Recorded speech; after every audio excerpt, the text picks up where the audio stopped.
I can still remember every single detail of that evening as if it happened only moments ago.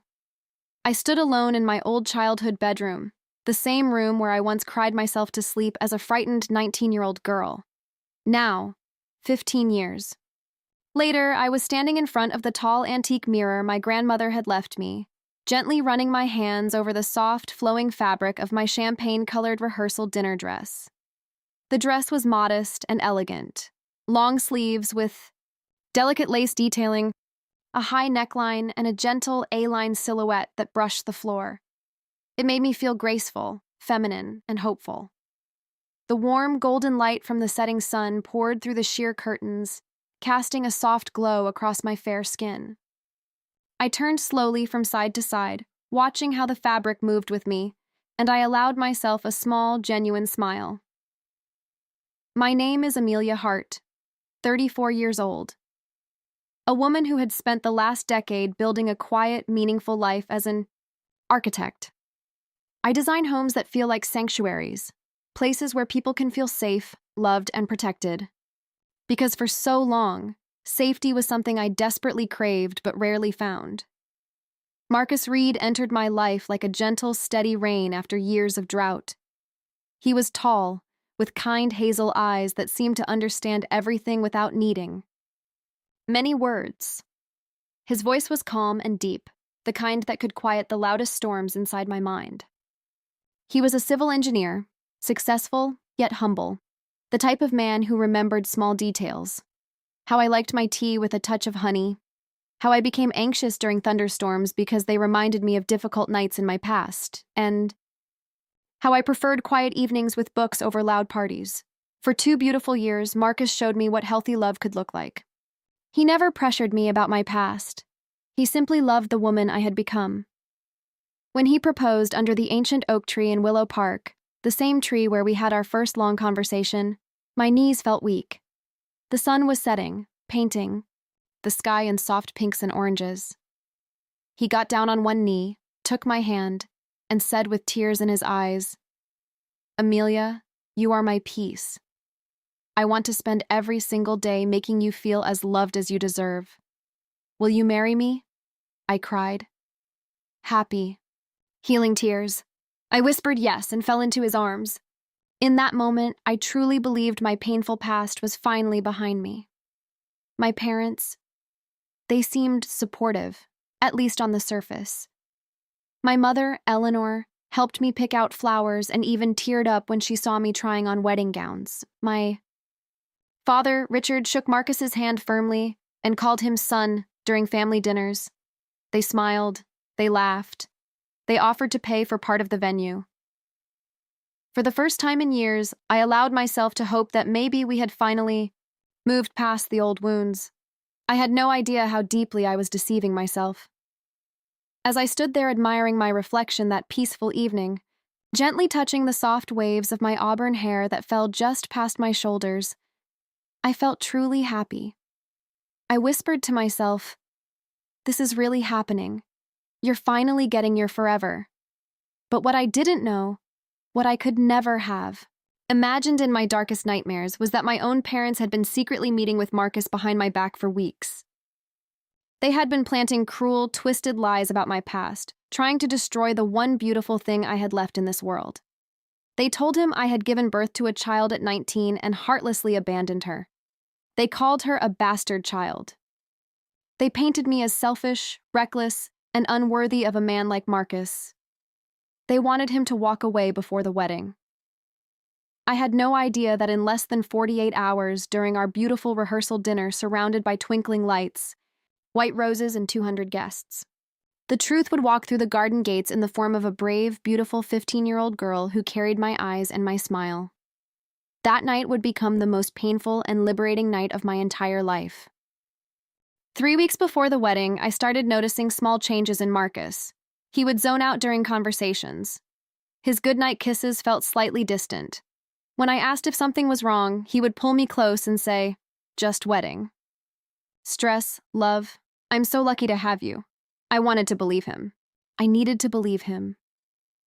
Then came the night that completely shattered my world. We were sitting on the balcony of our newly purchased home. the house we dreamed of filling with love and future children.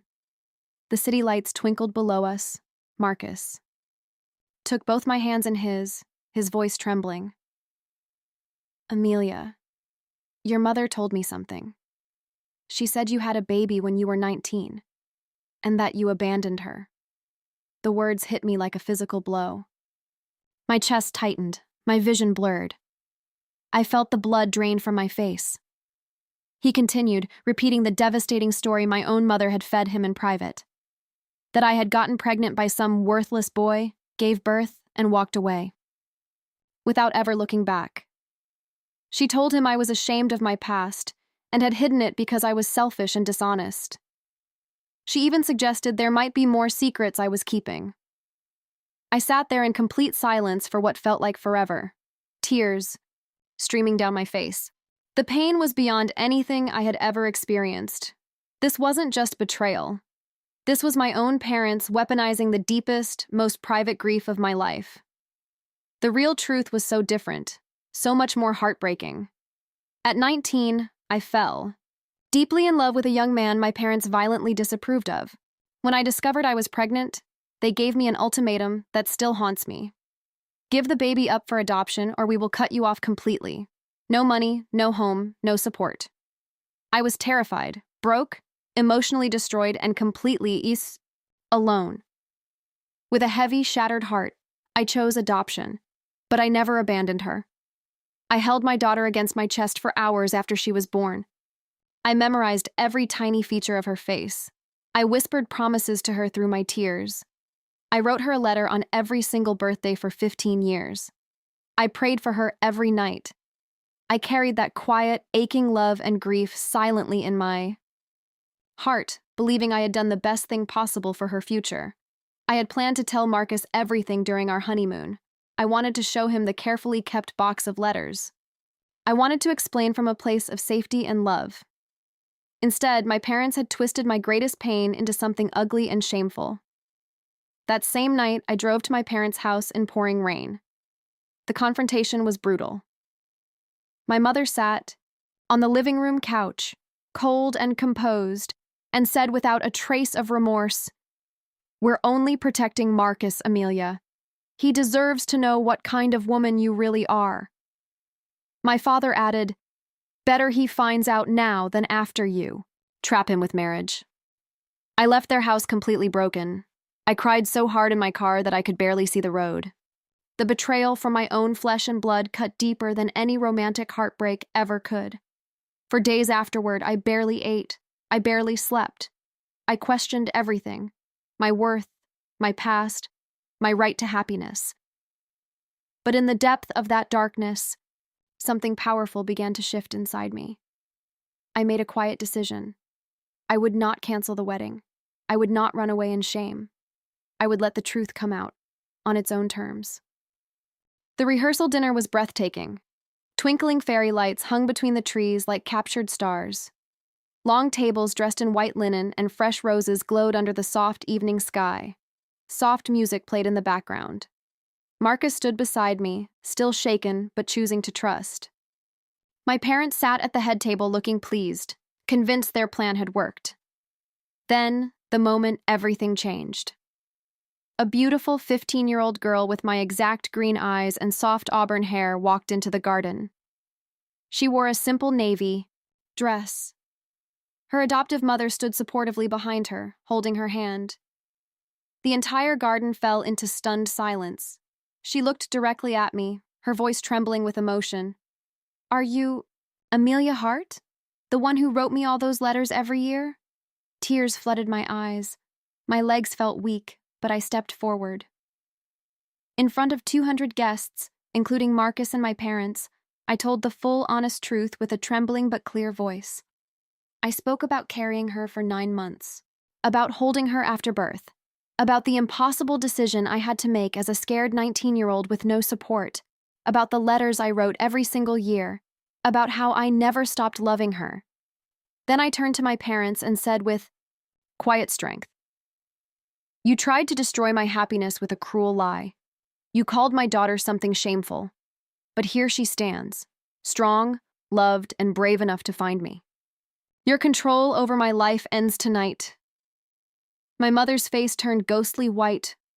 My father tried to speak, but was met with whispers and shocked stares from the guests. Several relatives stood up and moved away from their table. Marcus walked over to my daughter, knelt gently to her level, and said with tears in his eyes, "I'm so happy you're here. Thank you for coming."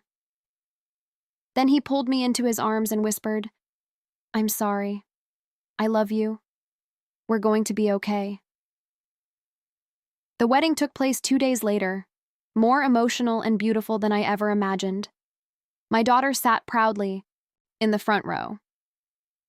In the following months, I made the difficult but necessary decision to cut all contact with my parents. I told them they would never be part of my future children's lives. Their attempt to control me completely backfired. Many people in our circle distanced themselves after learning what they had done. Today, I am married to Marcus.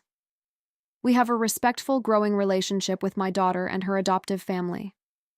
Healing continues every single day. Final moral. Reflection. Sometimes the deepest betrayal comes from the people who are supposed to love you the most. Family should be your safest place, not your greatest source of pain. You have every right to protect your peace, walk away from toxicity, and build a new family with those who truly cherish you. Never be ashamed of your past. Never let anyone weaponize your pain against you. Your story is not a weapon. It is a testament to your survival and strength.